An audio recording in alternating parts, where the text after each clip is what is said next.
आप लोग को हम लोग का ऐसा है, आपको संडे को आना है। आप लोगों को ठीक सही संडे को आएंगे, लेकिन आप जो है आइसक्रीम खिलाइएगा। खिलाएंगे नहीं, परेशान ना हो, ठीक है।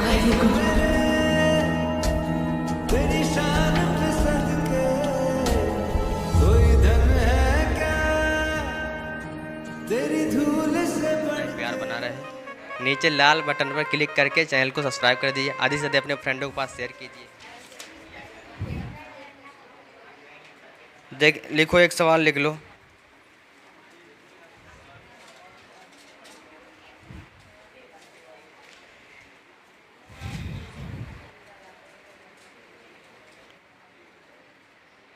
क्वेश्चन लिखना है आपको। यदि एक तार की लंबाई, देखो क्वेश्चन है आपका, यदि एक तार की लंबाई, यदि एक तार की लंबाई, यदि एक तार की लंबाई, तार की लंबाई, तार की लंबाई 1 मीटर, 1 मीटर, प्रतिरोध 23 ओम तथा 23 ओम तथा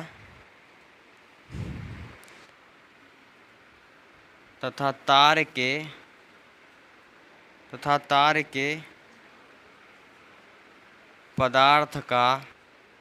पदार्थ का विशिष्ट प्रतिरोध, तार के पदार्थ का विशिष्ट प्रतिरोध 1.84 गुणे 10⁻⁻⁶ ओम मीटर, ठीक, ओम मीटर हो तो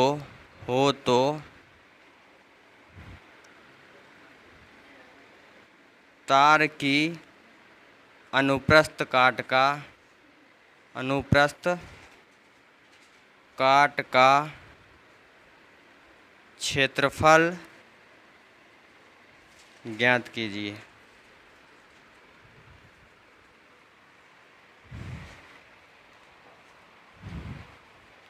होगा भैया, देखो समझो, जब इसको आप सॉल्व करोगे तो यहाँ लिखोगे, तो क्वेश्चन हो गया आपका, ठीक है।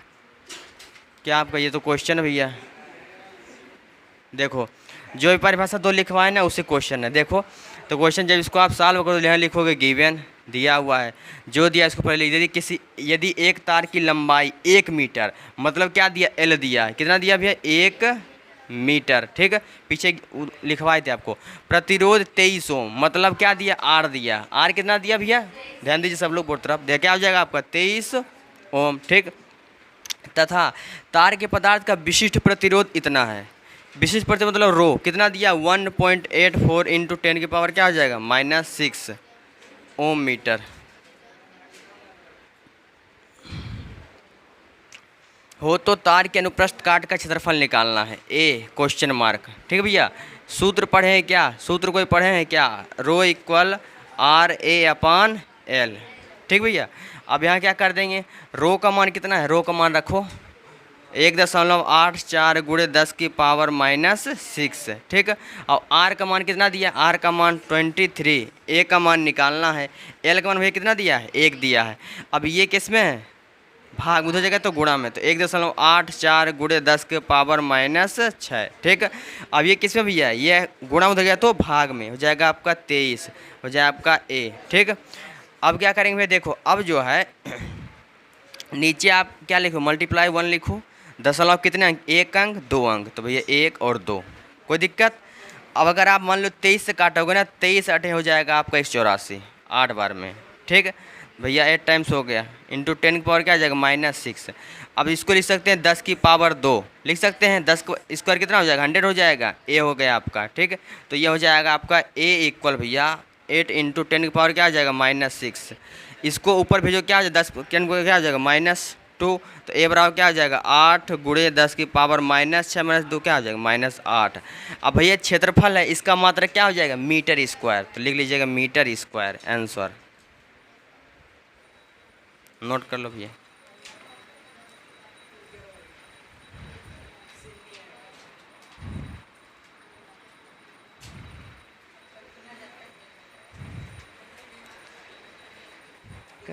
बहुत सी नहीं याद आ बात। नोट कर लिए? नहीं,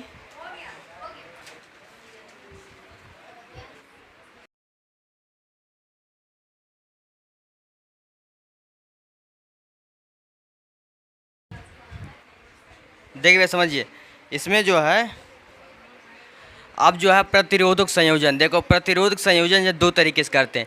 एक आपका समांतर श्रेणी है, ठीक है, और सॉरी समांतर सही है ना, ठीक है। एक आपका श्रेणी है जिसको सीरीज बोलते हो, है ना। एक आपका समांतर क्रम है, समांतर क्रम और श्रेणी क्रम, ठीक है। दो है प्रतिरोधक, हम दो तरीके से जोड़ते हैं, एक आपका श्रेणी क्रम, एक आपका समांतर क्रम है, ठीक। प्रतिरोध कितने तरीके से? दो तरीके, समांतर क्रम और श्रेणी क्रम। श्रेणी क्रम मतलब होता है एक मतलब सीधे लाइन में होगा आपका, समांतर एक दूसरे के ऊपर नीचे, वो हम सवाल में डिफाइन कर पाएंगे, यहाँ निगमन करवा रहे हैं आपको। जो है पूरे बुक में जो है, चाहे जो भी बोर्ड के एग्जाम हो, चाहे UP board, MP board, Bihar board, सब जगह इंपॉर्टेंट है। अब ये निगमन ज़्यादातर यही आता भैया, श्रेणी क्रम और समांतर क्रम, और निगमन तो सब इधर उधर हो गए हैं। चलो देखो एनसीईआरटी में हट गया है। अब देखो भैया श्रेणी क्रम में जुड़े, देखो क्या लिखो भाई, श्रेणी क्रम में जुड़े, श्रेणी क्रम में जुड़े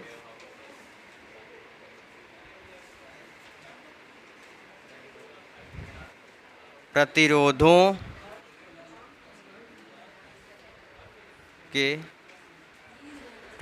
के लिए R बराबर R1 plus R2 plus R3 का निगमन,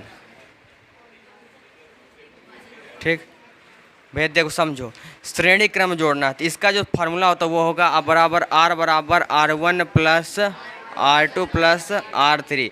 भैया हम तीन की रिस्पेक्ट में देखते हैं, तीन की जगह चार भी हो सकता है, पाँच भी हो सकता है, कोई दिक्कत नहीं, तीन की रिस्पेक्ट में देखते हैं। समझिए, देखिए अब क्या करेंगे भैया, इसका क्या कर देंगे, ठीक। आओ समझो, देखो पहले क्या बनाए, एक चित्र खींच दो भैया, चित्र खींच दो। चित्र कैसे, देखो आओ, प्लस माइनस, ठीक।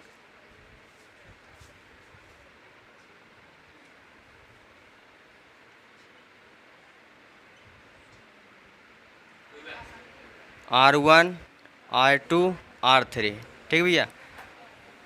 यहाँ पास कुंजी लगा दीजिए, कुंजी मतलब क्या हुआ, स्विच, ठीक है। उसके बाद R1 R2 R3, और कहीं पास यहाँ बैटरी लगा दो। बल्ब तो नहीं लगाना है, जलवा दो बल्ब यहाँ, चलो बल्ब लग गया, ठीक। ऐसे ऐसे करके ऐसे कर दिया करो इसको, दो हाँ ले आओ, काम हो गया। उसके बाद देखो समझो, आई होगा विद्युत धारा, आई कोई दिक्कत नहीं, आई बह रहा, बैटरी निकला, बैटरी हो गया। पूरे पथ का विभवांतर क्या होगा भैया, V होगा, ठीक है। पूरे पथ का विभवांतर क्या होगा भैया, V होगा, ठीक। ये आपका चित्र हो गया किसके, श्रेणी क्रम के लिए। भैया आप पढ़े ओम का नियम पढ़े हो क्या, है ना, ओम का नियम पढ़े हो क्या, लिखेंगे ओम के नियम से, ओम के नियम से, ओम के नियम से। ये क्या भैया, ओम का नियम क्या पढ़ो, V बराबर IR, पढ़े हो क्या, ठीक, पढ़े हैं ना।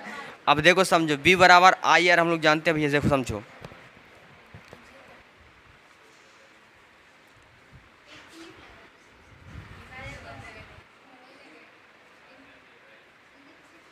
अब देखो समझो, इसको मान लो आप पहला इक्वेशन, ठीक। अब लिखो भैया पहले प्रतिरोध के लिए, पहला प्रतिरोध मतलब R1 के लिए, R1 के लिए,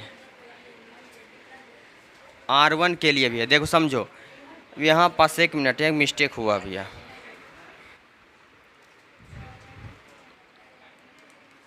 इसके लिए विभवांतर V1 रहेगा, ठीक है। इसके लिए विभवांतर आपका V2 रहेगा, ठीक। और इसके लिए विभवांतर आप क्या रहेगा, V3 रहेगा, ठीक है। इसके लिए विभवांतर V1, इसके लिए विभवांतर V2, इसके लिए विभवांतर V3, ठीक है। देखो देखो प्रतिरोध रखने के बाद क्या हो जाएगा, क्षमता कम कर देगा धारा का। देखो R1 के लिए मतलब R1 प्रतिरोध के लिए, R1 प्रतिरोध के लिए, प्रतिरोध के लिए, R1 प्रतिरोध के लिए, ठीक। भैया क्या हो जाएगा, अब देखो R1 प्रतिरोध V बराबर क्या पढ़े हैं, V बराबर IR, तो यहाँ पास V जाए क्या हो जाएगा, V1 लेंगे तो भैया I रहेगा, लेकिन क्या हो जाएगा, R1 हो जाएगा। इक्वेशन कौन सा, सेकेंड, समझ पा रहे हैं। देखो V1 यानी विभवांतर क्या, V1 तो R1 हो जाएगा, I हो गया, ठीक। क्या होता है, इसके दूसरे के लिए, तीसरे के लिए ये रहेगा, ठीक। R2 प्रतिरोध के लिए, R2 प्रतिरोध रोध के लिए, R2 प्रतिरोध के लिए। ठीक है भैया, ये क्या मिलेगा आपको, V2 बराबर क्या हो जाएगा, IR2। इक्वेशन कौन सा भैया, थर्ड। ठीक, कोई दिक्कत भैया। ये R1 प्रतिरोध R2 हो गई, R3 प्रतिरोध के लिए, R3 प्रतिरोध के लिए। ठीक, तो हो जाएगा V3 इक्वल होगा जाएगा आपका IR3। इक्वेशन कौन सा भैया, 4। ठीक है, अब देखो जो परिणामी विभवांतर होता है अन्य विभवांतरों के योग के बराबर होता है। ठीक ना, लिखेंगे परिणामी विभवांतर, परिणामी विभवांतर। ठीक, V बराबर V1 plus V2 plus V3। अब देखो, अभी इसको मान लो क्या, इक्वेशन हम P मान लेते हैं। ठीक ना, इसको इक्वेशन P मान लेंगे और लिखेंगे समीकरण P में, समीकरण P में समीकरण 1 2 3 4 का मान रखने पर, क्या कर रहे हैं भैया, रख रहे हैं ना। ठीक, रखने पर इसमें क्या कर देंगे, मान रखेंगे हम। चलिए देखिए, तो भैया बताइए यहाँ से क्या मिलने वाला, V बराबर V1 plus V2 plus V3। मान रखिए क्या हो जाएगा, I हो जाएगा IR, हो जाएगा IR1 IR2 IR3। भैया IR हो जाएगा, सम I कॉमन दिख रहा है, बाहर निकाल दो, R1 प्लस R2 प्लस क्या हो जाएगा R3, काट दीजिए, R बराबर क्या हो जाएगा, R1 plus R2 plus R3। Proof हो गया भैया। हाँ भैया, नोट कर लीजिए।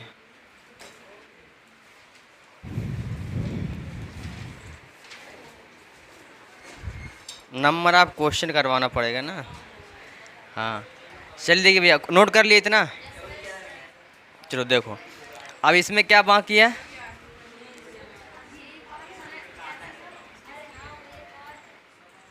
अरे इसमें अभी क्या बाकी है, अभी कुछ बाकी है इसमें।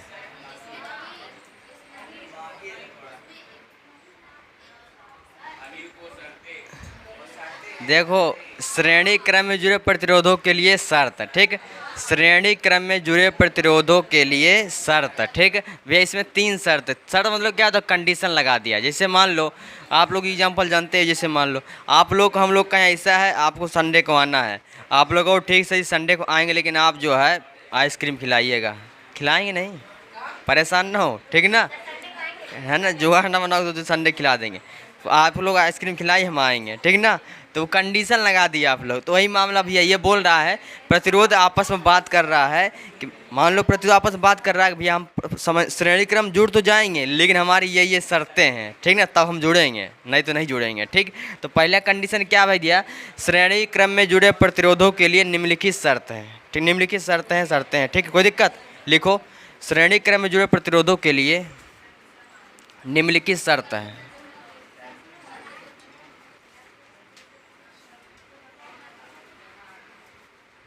श्रेणी क्रम में जुड़े प्रतिरोधों के लिए निम्नलिखित शर्त है। ठीक,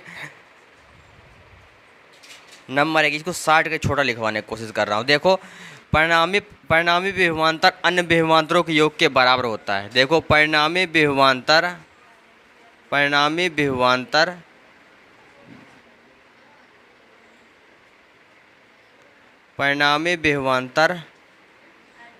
अन्य विभवांतरों के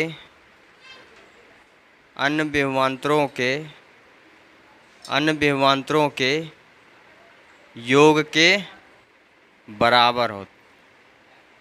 परिणामी विभवांतर अन्य विभवांतरों के योग के बराबर होता है। ठीक, इसका मतलब क्या होगा भैया, इसका मतलब होगा V बराबर V1 plus V2 plus V3। ठीक, नंबर दूसरा लिखोगे, परिपथ में धारा का मान समान। परिपथ में धारा का मान समान रहा, मतलब धारा का मान देखो, सम क्या आई तो है, पूरे परिपथ में आई है ना, खाली देखो V1 हो गया, V2 हो गया, V3 हो गया। ये किसके V बराबर V1 plus V2 plus V3, इसके इक्वल बराबर है। ठीक है, तीसरा लिखना भैया, परिणामी प्रतिरोध अन्य प्रतिरोधों के योग के बराबर होता है। परिणामी प्रतिरोध अन्य प्रतिरोधों के योग के बराबर होता है। परिणामी प्रतिरोध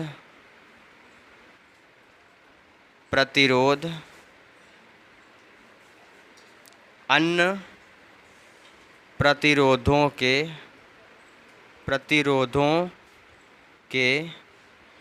योग के बराबर